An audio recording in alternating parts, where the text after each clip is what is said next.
My whole career in a box.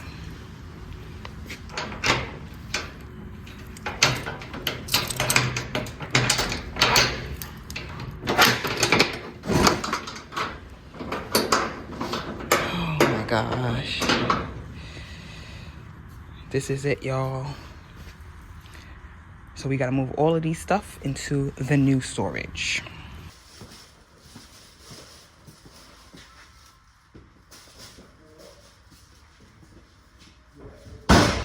This is the last bit, and I'm heading out.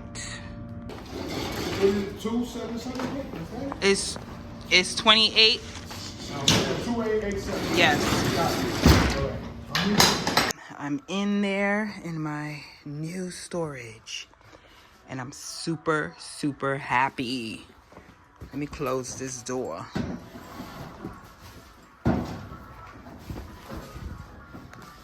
This is it, y'all. Oh my gosh, it feels so good to close that chapter. Happy, beyond happy.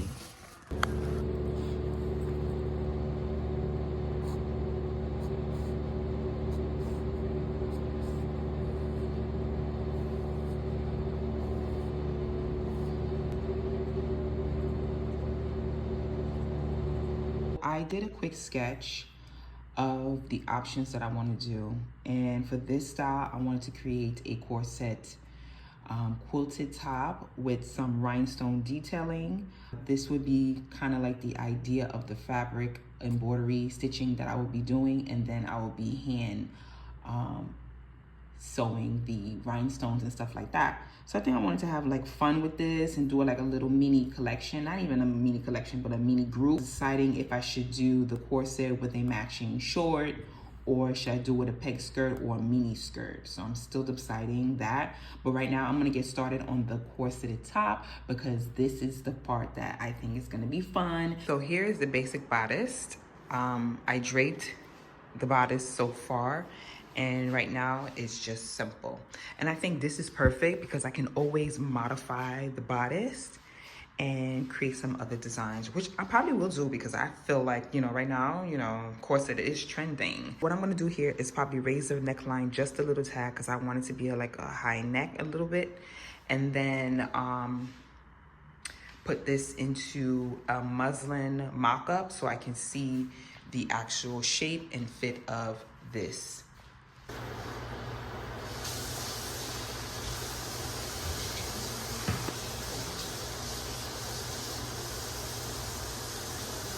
All right, guys, so I put the mock-up together. I sewed just a simple bodice so I can see what it looks like, my pattern. It does have a peplum bottom, as you can see, and I added some bones. This is just a test. That's why the bones are sticking out like that. I also added some holes so I can lace it up. FYI, I miss having a messy sewing table. This is the bustier. Let me come closer for you guys. And so, let me turn around for the back so you guys can see. So I think I'm gonna just go down a size for me, because obviously when I lace it up, the back is completely closed and that's not the look I want. So I might size this down. Here is the fabric that I'm using. I think I'm gonna use this as the outer shell to create the quilt effect, and then I'm gonna add batting underneath the shell so that way I can create the quilt effects. I think I'm gonna use this as an underlayer, this satin fabric, but I'm not sure yet. It might be a little too heavy. Just filling on it. I'm not sure if I'm gonna use it yet, but we'll see.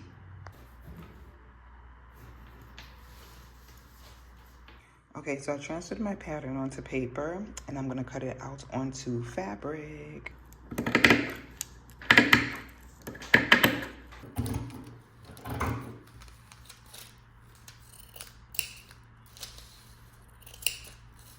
Okay, so I cut out all my pattern pieces on the batting. As you can see, they're a bit thick, so I'm gonna press this down to see if I can just flatten it a little bit, because I don't want it to be too thick, but thick enough for it to look like a quilt.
I don't know, I have to trust the process because right now I just feel like it's just kind of flat. You guys see it? So this is what the inside looks like. I just drew in my lines so that way I can easily stitch. I started stitching it up on one side.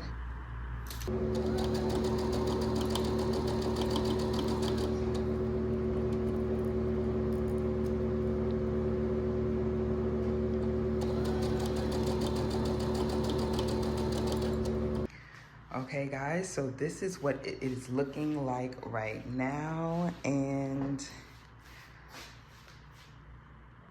I'm loving it. So I'm still working on the stitching because I want to make sure that everything looks straight, because when I'm about to go and fill it in with the rhinestones, I want it to look very appealing. Not perfect, but appealing. But so far, so good.